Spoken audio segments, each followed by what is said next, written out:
Hey everyone, welcome back to my channel. Today's lesson is about knowing when and where to add detail to your drawing. And what I'm going to be drawing for you today is just a quick little scene. It's not going to be a creature, but I'm going to show you where I like to put details and when I like to put details, because a lot of times when we sketch, we want to put detail in everything because we don't really know what the focal point is. And the problem with that is your picture becomes a sea of sameness. All right, there's a lot of stuff going on and it all looks the same. All the detail gets muddied and your eyeball or eyes, they don't really know where to focus on anything that's cool or striking about your image. All right, so I'm just using a typical 4B pencil, and this is my Moleskine sketchbook. Doesn't matter what sketchbooks you use. If you're drawing along with me, then I want you to loosen up your hand. Okay, I'm not gripping this pencil very hard at all. The farther down the pencil you grip it, the more it will psychologically force you to put details in, because you're pinpointing the area of what you're using. So this is why I tell people that like to use mechanical pencils. Mechanical pencils are amazing when you want detail only. But if you want loose sketching, in my opinion, I think the graphite pencils are much better. Okay, so I'm just slowly starting to figure out the composition here. I'm just going to do a hilly landscape, and you'll notice that a lot of the lines are very gestural. I'm not really worried about details. I am thinking about the rule of thirds. Those of you that aren't familiar with photography and you don't know what rule of thirds are, you break the image up into thirds, both horizontally and vertically, and where those lines crisscross, those are the focal points that something should be happening in the image of interest. So it doesn't have to immediately fall within the exact pinpoints of those intersections, but somewhere in the ballpark. Because what happens is your eye is eventually going to flow around the image, regardless of what you're doing. You could be doing a landscape, you could be doing like portraiture, doesn't matter what you're drawing. Even a creature without a background, same thing happens. So what I'm doing now is I'm just figuring out the landscape, the foreground, middle ground, background. Obviously the foreground is over here, so I'm going to give it a slightly darker treatment. And those of you watching right now, it's going to seem super light because there's nothing in here. It's just light lines, but I'm definitely keeping in account what I eventually want to put in those areas. Okay, so I might have to tilt my sketchbook a little bit just to get a better feel for my own hand movement. Okay, so as I move my hand around and figure out what I want to have in this image, I'm thinking a small mountain peak right here. Notice how this is the crisscross of the rule of thirds right there on the far right. I'm interested in putting something there. And then maybe in the background here, there doesn't actually have to be land, but maybe there's some kind of cloud formation, or maybe a volcano way in the distance with some cool plateaus around it. And also the way I'm holding my pencil is still loose. It's about halfway up the pencil. You want to keep your fingers loose too. I usually use my pinky, and it helps guide my hand across the page. And then once I do this, I'm starting to get a good feeling of what I want to do with the image. And I'm keeping everything loose. It doesn't really matter. Try not to think about it too hard. Not even thinking about details, which is what this lesson is about. It's knowing where to put the details and when. You definitely don't want to jump right into it. Very rarely do you jump right into some marks on your page and you know that it's correct. You feel it. Other times you have to work for it. Well, most of the time I should say you have to work for it. And the other times when you do environment sketching like this, it's good to think about where a human needs to go, so you give a path of movement for them. So it's easier to just draw a landscape. I mean, we could draw mountains, trees, grassy plains, forests, whatever. But if you add the human element in it, then like the path that this person would need to take in order to traverse everything, it'll give a sense of wonder, it'll give a sense of adventure, and that's what you want to do. Ultimately, when you do a landscape, you want to feel engrossed by it. Okay, whenever I go to the museum or I study images of like Thomas Moran and Albert Bierstadt and those really, really great masters of environment paintings, there's always a sense of them sucking you into the world. Okay, with like Albert Bierstadt and his hyper realism when he would paint fishermen and people traveling next to riverbanks, and then you have Thomas Moran who would paint Yellowstone National Park and the Grand Canyon in just very vibrant colors. You can always see like a little path that you could take and sit. All right, so you'll notice that when I'm starting to add these little markings in here to try to figure out what's going on with the land, it's giving me instant ideas without thinking too hard. It's adding details without me thinking about the details. By the lines crisscrossing, that is its own texture. It's forming its own texture. So there could be rocks in there, there could be sand. I haven't put a human in here yet. I don't think I will yet, but because I need to figure out a good place for the human to actually stand. And actually, I'm going to darken the border just so you guys can see it easier where you're viewing it from. Like this. I haven't really put in clouds yet. I might put in clouds, I don't know. Okay, so if I turn it this way horizontally, you guys can see it like this. I'll have to twist my arm and I don't want to draw like that, so it's going to be slightly angled. Try to keep it in focus too. Okay, so once we have this, now it seems like this is the focal point of the whole image. So maybe this can be like a little base. I'm going to put a little doorway in here that you can go in the mountainside. Maybe it's a little hut of some sort. Maybe there's ancient rituals going on in there. And I'm pretty confident that I can at least shade that area in. That's the little doorway. I don't have to worry about needing to erase that later because I accidentally put that in. Pretty confident about that. That's one of those instances when you're drawing it and you know what it is from the get-go. That's fine. But you notice like everything else around there has no details whatsoever. Now, I will say this, because I put that doorway in there, this structure is probably going to be my main focal point, which is going to get most of the detail. Now the rocks up close over here, like the stone or whatever this is, I am going to be putting detail in, but it's also going to be the darkest. And that's not the focal point. The only thing that conveys is depth. Okay, you ultimately want depth in all of your environments. Actually, more so in your environments than anything else you're going to draw. I'm a creature artist at heart, but you know, depth happens with limbs and tails and everything going into the distance and showing off the face. When it comes to an environment, you have to make it seem like there's atmosphere in there, because if there's not, then it's going to fall flat. Okay, so what I'm going to do now is I'm just going to lay a really, really light layering on top of this door. And I guess you can call it a mound. I don't know what else to put it, or call it. So I'm just going to shade a couple different angles to smooth all that graphite out. Notice how I shaded down past those lines. It doesn't matter, because eventually I'm going to be shading in there anyway. But if I keep everything light, then I'm not going to ruin anything that has to go there later. You can always go darker, you cannot go lighter. Remember that when you're working with a pencil. So this is why it's good to just take your time, sketch everything out, and then you're okay.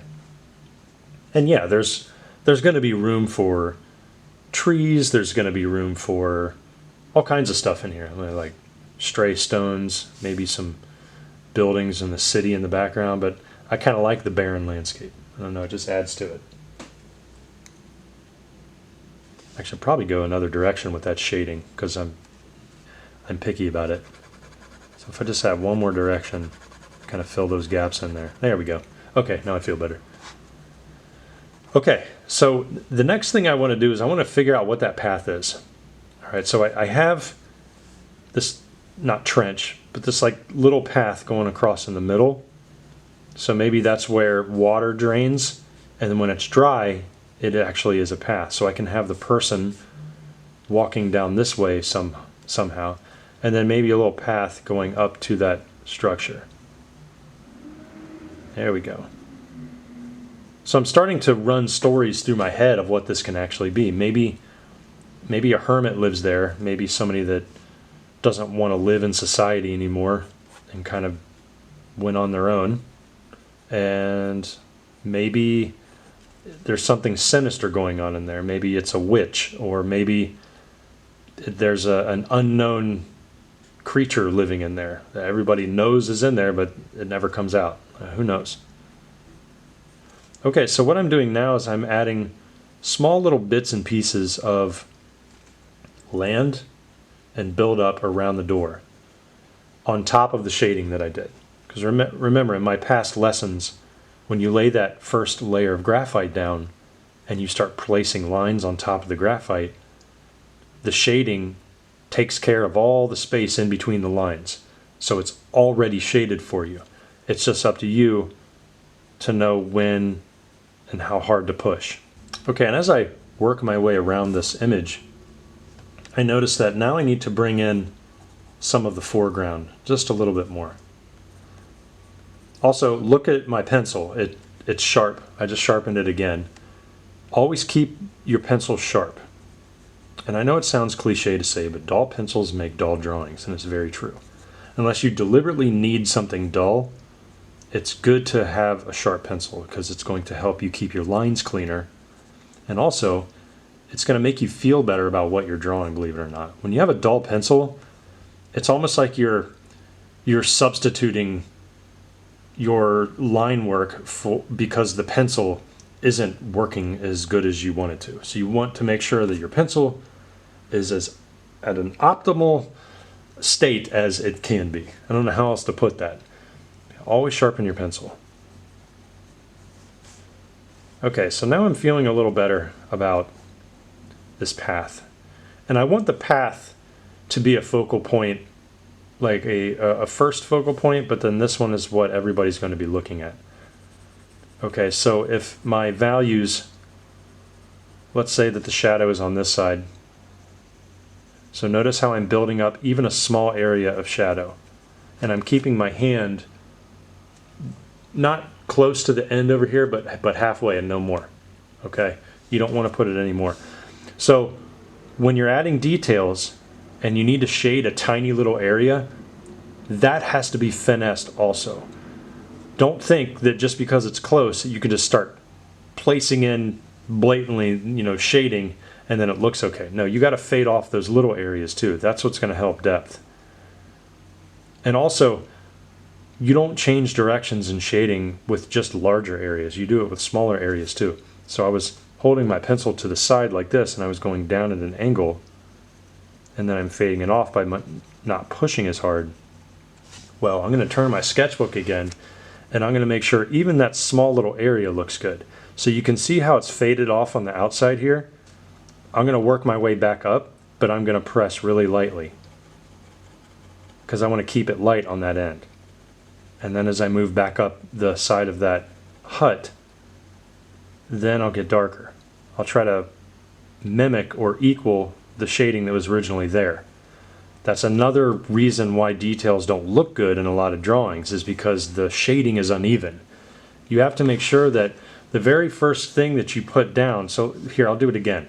Let's say that on this side of the hut, there's a little indent in the structure, and I'm going to push slightly harder by doing smaller circles, and then I'm going to fade off lightly. So that is not nearly as dark as this. But let's say I wanted to smooth that out a little bit. Well, here's where people make a mistake. They'll turn the page, or they'll start shading, and they'll just push harder. By pushing harder, you're adding a newer layer that's not supposed to be there. Okay? Instead, start light and try to equal that value that you did. So that way everything is still smooth looking. You don't have to use your finger to smudge or anything like that. It's all, remember, I'm going to keep saying this, you can always go darker, you cannot get lighter. And you don't want to have to resort to putting an eraser there, because then it just ruins the paper and the graphite together. Raise your hand in the comments if you've tried to erase before and then shade on top of that. It's never the same, is it? No, it's because the paper coating is destroyed the first time you erase on it, and every other time that you do it, it gets worse and worse. So you want to avoid erasing at all costs, unless you absolutely have to. So you can see here, I'm working up the side of this hut, and the shading I had already put on the hut in the very beginning of this video is there for me. But notice, I want to make that smoother. So when I turn this, I want to make sure that I go up lightly, and I push the same, or I apply the same amount of pressure with my pencil as that I did the first time. Which brings me to another point that I want to say. People ask me, how do I get light with my, how do I do light lines with my ballpoint pens, and how do I keep getting lighter and darker? I don't push hard. Seriously, there's no other way to say it. The next way to learn that is by actually doing.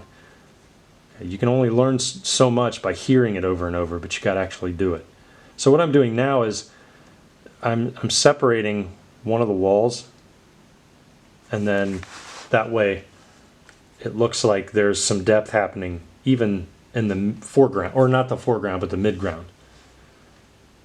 Okay, I'm pretty happy about that. So that little opening here, I might actually get a little darker on this side. So maybe some light is penetrating inside that doorway. And now what I'm going to do, this is why having a sharp pencil really comes in handy.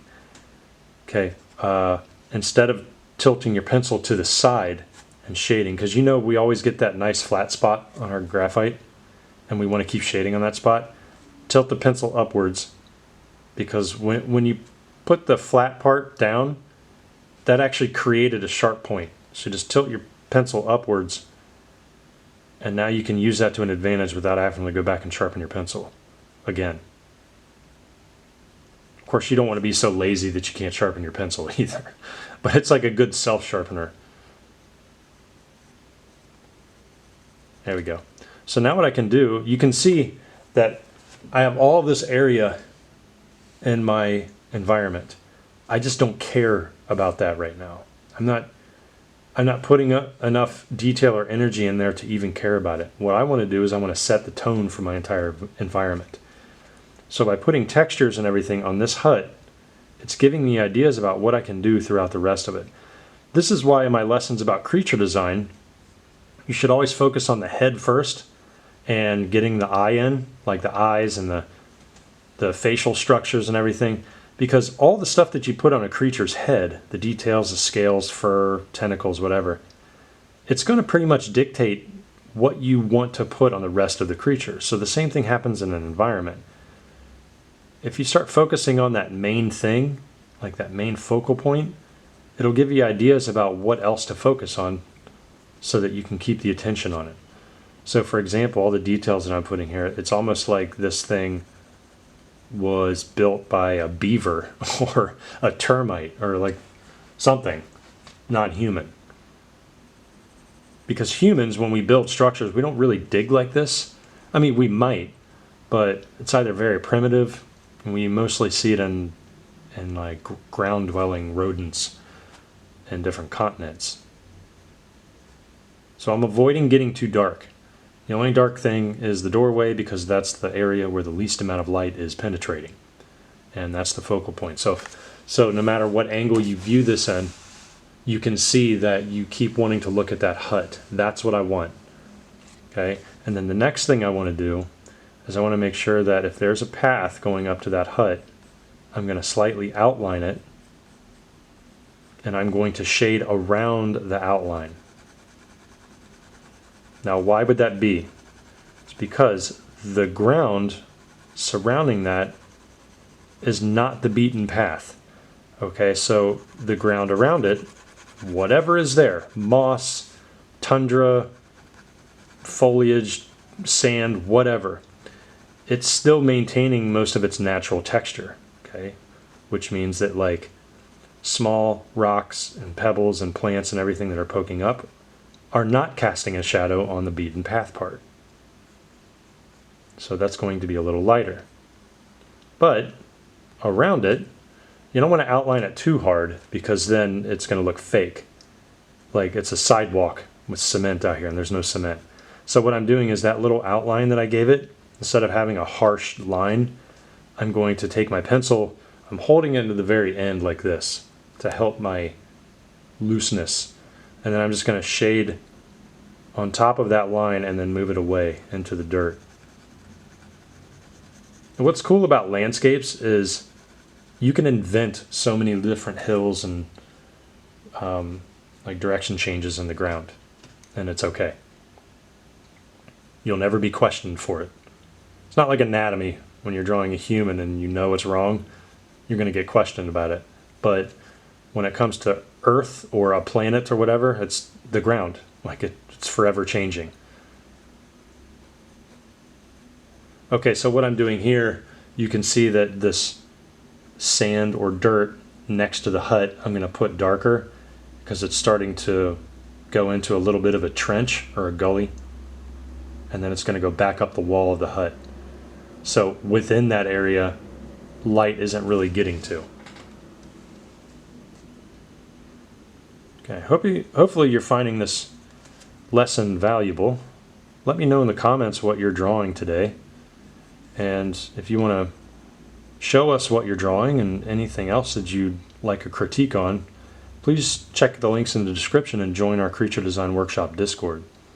It's a bustling community. We have dozens of people joining every day. They're showing their sketchbooks, their doodles, showing pics of their studios. It's really cool to see what everybody is doing and where everybody is working. It's just neat. And there's so many people from around the world are joining our Discord. It's a lot of fun. We just posted the winner for our August Creature Design Challenge. And then we have Creature Design Challenges every single month. A new brief was given last week for September. More and more people are joining too. We had over 30 last time, so the voting polls are growing. If you like doing that, please join. Okay, the next thing I'm going to do is I'm going to start putting some value in the foreground here on these rocks. I'm going to keep my pencil in one single direction. I'm going to move up the rocks. And then I'm going to turn the page, or the sketchbook, and I'm going to go at a different angle. Now, the thing about the foreground, and in this case, the foreground that I drew, these rocks are pretty rough and rugged, so the texturing on there doesn't have to be super silky smooth, and I don't have to put anything to show that, you know, it's granite or it's marble or whatever. I'm just going to let the pencil layer on its own texture like that. Well, actually, I worded that differently. I'm going to just let the texture happening with the pencil be the rock there. I'm not a poet, so the stuff I say, I hope it's clear. I can't remember the last time I don't know, wrote a poem. Maybe grade school? That's so pathetic. Maybe I should do that again. So hopefully, those of you watching this is therapeutic for you. If you're drawing along with me, that's great. Let me know what you're drawing in the comments. Let me know how it turned out. And again, if you want to show what you've been drawing lately for school projects, for, you know, drawing as a hobby, join our Discord like I was mentioning. Also, if you want to sign up for my Creature Design Workshop, you know, I hold sign-ups every month. We begin at the beginning of every month. It's 4 weeks, and you don't have to have any skill level to join the workshop. It doesn't matter if you can't draw stick figures, and it doesn't matter if you're a seasoned veteran. So we all start on an even slate. Please check the links in the description for that as well. Okay, so here's what I'm talking about with the beaten path versus natural terrain. So this down here is where I want the character to be walking.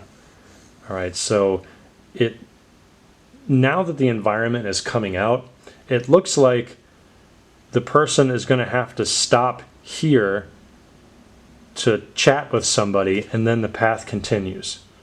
Okay, so what I could do is I could do a little tilted sign like this, something very makeshift.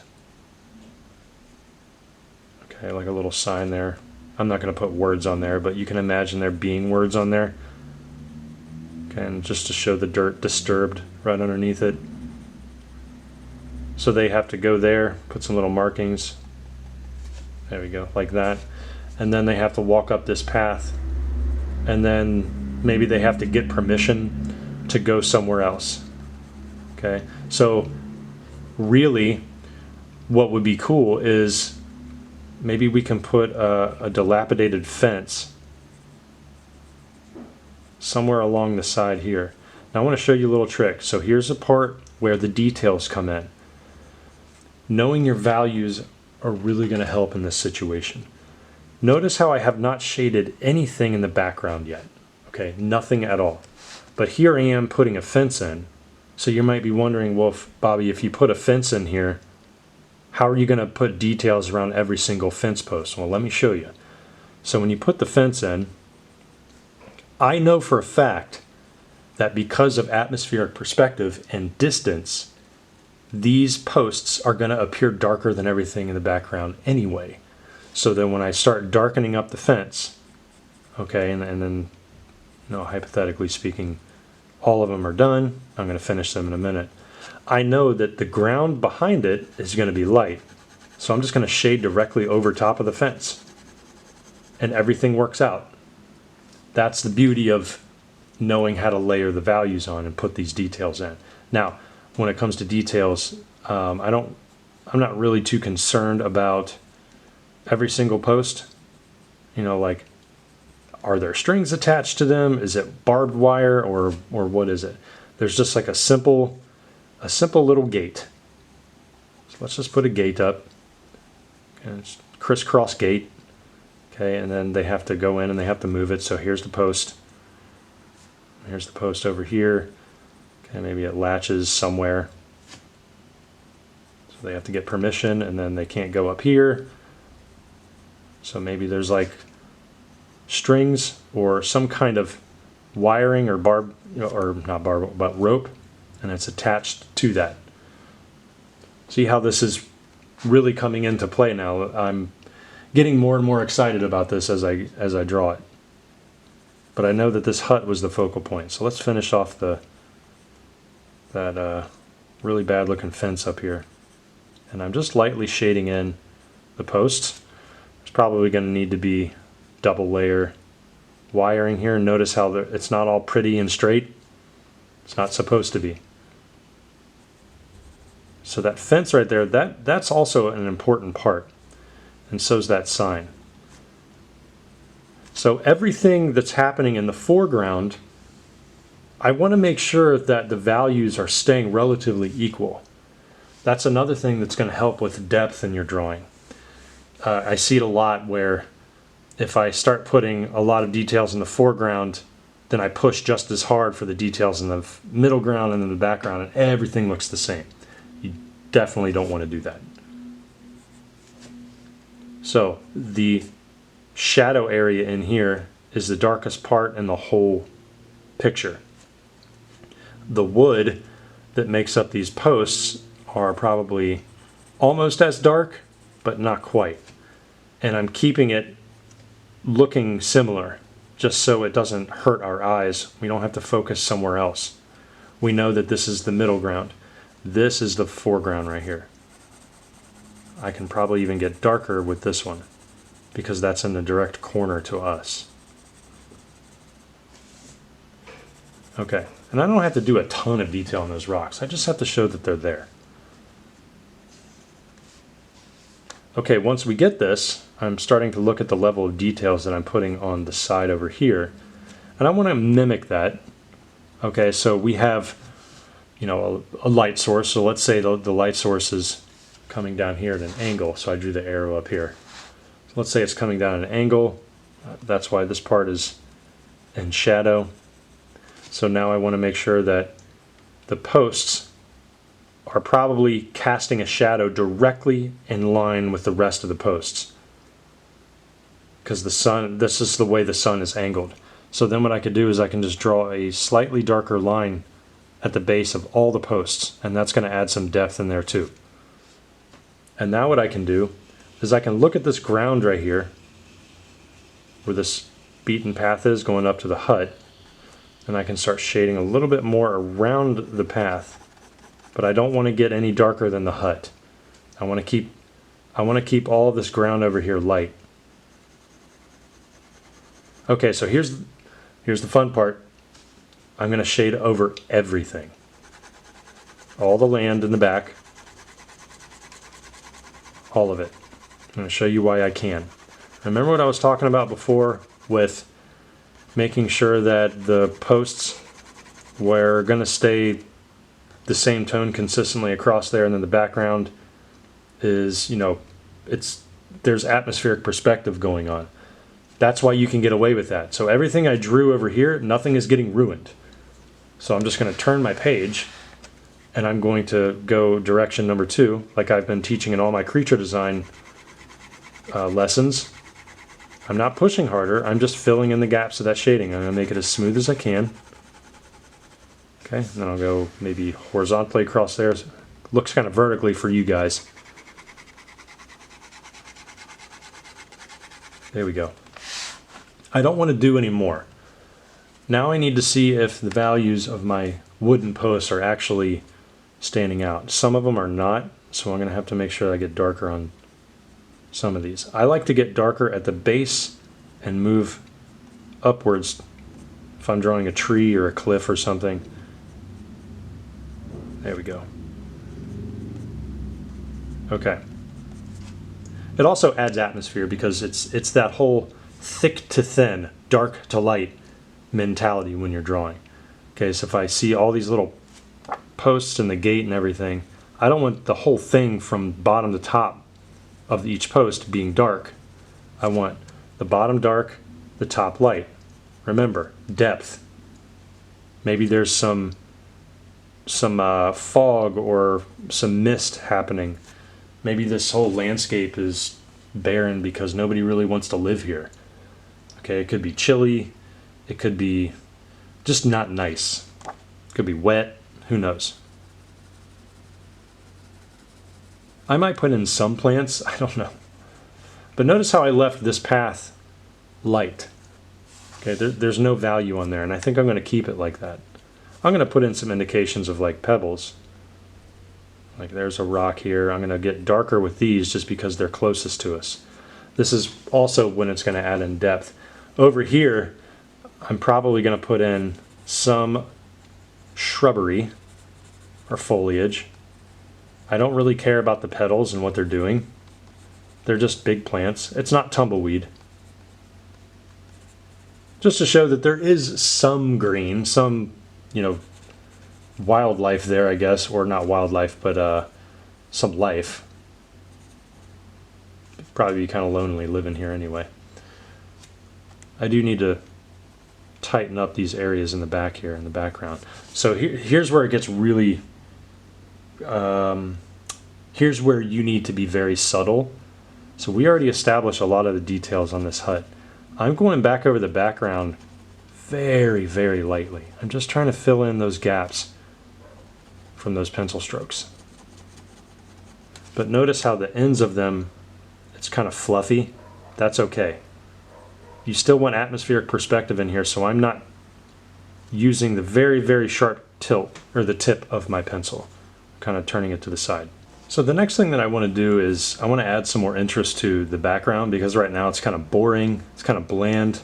So what I'm going to do, I'm going to look at that rule of thirds again, and that intersection, and I'm going to see if I can very lightly ghost in some very steep mountains, something more majestic in the background. To me, whenever I do environments where It looks like a very, very open landscape with mountains. I always like to put in a little bit of treacherous conditions. And also, I'm putting the mountains going so high up that we can't even see the peak. So that's going to add another area of interest here. It's almost like the character is then walking into a valley, and there's a lot of peaks and maybe some rivers down there. Maybe there's some wildlife down there too. So this actually, now that I originally stated that this was the background with these plateaus, now it's still the middle ground. I don't want to get any darker with that middle ground now because it's not going to work if I do. What I am going to do is I'm going to shade one more time across it because there's still some gaps within my pencil strokes, and I don't want that. I want it to be as smooth as I can get it without going overboard. Alright, so if I do that, now I have to look at my values and go, okay, well, the ground right here, even the hut needs to be darker. This is another crucial element when you put in details, you know, especially on this hut, that like to play on values. So you got to see what's darker and then what's lighter and how they touch. So originally when I was saying how to know where to put details and when, you put the details in after you get at least a base sketch in there. You don't want to jump into details. How you put in details depends on what you want to focus on. So I want everybody to focus on this entrance right here. That is going to be the story of this image. What's in there? Who's in there? Where does it lead to? Maybe, and I just got this idea just now, what if it's actually like a mining like a cave or something, where you have to go down into the ground, and the only way to get across this landscape is if you go way, way deep underground. It's kind of scary. So I'm going to put in some indications, very roughly, of structures poking up. I don't know what they are, and I think that's the beauty of it. They could be rock structures. They could be human-made. They could be nature. Who knows? Maybe that's how the trees look there. And then I'm going to indicate where some more, I guess, rocks could exist over here. Maybe it's like a sand dune of some kind. Maybe there's an ocean nearby. I'm going all these scenarios in my head, thinking about what could add some interest to this now. So when you're looking at your pictures, regardless of what you're drawing, it doesn't have to be an environment, it could be creature or whatever. When you're looking at your work and you're bored, it's usually because you just didn't add enough to it versus what you already did add. Okay, so for example, I see a lot of environment work where there's just no focal point. There's no reason for it to exist. It's just kind of boring, and then they place a dude with the staff walking through. I mean, I've done it. We all have that obligatory person with a staff or a dog through a barren landscape or an alien landscape with jagged rocks. There's just no interest to them. So you want to make sure that you're building that interest. I also have to make very sure that I'm not pushing too hard on this part. Because what's happening is that I'm now calling it a sand dune. This sand dune is in the midground. I have this dilapidated sign right here, so the contrast between the sign and the sand behind it in the background has to exist. So I have to make sure that the sign is just a little darker than what I had it. So now you can see how that's poking out. Okay, so maybe I'll put some carvings in there. Maybe some vines hanging down. I don't know, something gross. Looks like this landscape is forever changing. These also look like tree stumps, or it looks like pine trees have been stripped of all the branches. It's just kind of posting up. So that's going to add some more interest to the image, a big area of interest. So here's the path going in there. Okay, in order to get there, maybe this person has to go up to the hut, ask permission for whatever hermit or weirdness is in there, and then they go.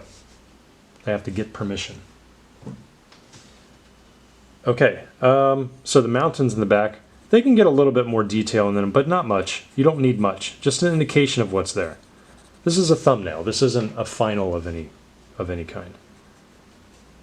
And this open area right here, that could be reserved for clouds. Put some cumulonimbus clouds in there, maybe some stratocumulus clouds. Just an indication of something in the sky. You don't want to throw just random lines in there. You want to put a little bit of structure to the clouds just to let people know, like, hey, I meant to put those markings in there, or just let yourself know. There we go. Put in a little bit of value, so I'll just kind of scratch on one direction. You know, sometimes in early to late fall when the clouds change, so they're more puffier in the cold, the bottoms are a little dark, but the sunlight's still out, so the tops of them are white and crisp. It's kind of cool how that happens. It also lets you know that it's not going to be warm out much longer, which is kind of depressing. I do not like cold weather. Never did. I know a lot of people do. I do not. But I will say though, even though I'm a summer person, I love heat. When it gets humid and hot, that's when it's not nice.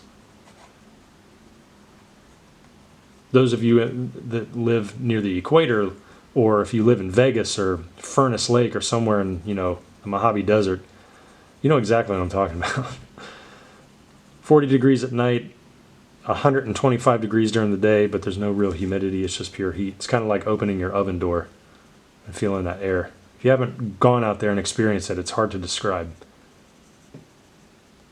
It's not like living down south, you know, like Louisiana, Florida, because it's not dry heat down there. You got that humidity. When it's like 98, 99, 100 degrees and 100% humidity, oh man, it's hard to breathe. Okay, so I noticed that the posts over here are kind of boring, so maybe I'll put in some old ones that did exist, or maybe some rocks right here. Just something that's visually appealing. Okay, so now that I have at least a pretty good background established for this thing, it really has started to come together. It's kind of a creepy landscape, but we have some plants over here. We have a clear path that the person can walk. We have some values to establish the foreground, middle ground, and background. It's not super detailed, doesn't need to be, but it gets the point across. Okay, we have some mysterious stuff happening in the midground right here, and then the background is a very big mountain range. So the vastness of this environment can clearly be sensed. What I want to do as like a last thing for detail is I want to put in some more dirt wrinkles and other weird formations right around this hut, because I know that this is what I want my focal point to be. So I'm going to outline it a little bit more, put in some shapes. It's a very strange structure. I think that's what adds interest to it. Okay, so maybe we can put a hint of maybe some of the plants growing off the side. And the reason those plants are showing up is because the value is a lot darker than what it is against the background. Got this. And maybe whoever lives here, whatever the structure is, it doesn't need to be seen by a lot of the public. You just have to know where to look. Alright, so the entrance gets the most love. Notice how I don't care about anything else around here, just that entrance. That's how you know to put in the details and when and where. The focal point gets them, and you put them in when you establish a good layer of value under everything. There we go. And now I can just darken small little areas around that. Maybe there's some bigger stones that are kind of poking up through the land. This is a lot of fun. Environments are a lot of fun. All right, so if you haven't already, check the links in the description about our Creature Design Workshop Discord and also our Creature Design Workshop that you can sign up for. If you want to sign up for October, you can check the links in the description for the website. I also run a private mentorship where I help you get better at specific things, not necessarily creature design. I help you get better at marketing yourself, portfolio building, knowing how to set up a resume, etc. I help you guide through it. If you want specific tutelage like hard surface, environment design, creature design, you name it. All right, so thanks for watching, everybody. I really appreciate it. And until next time, see you later.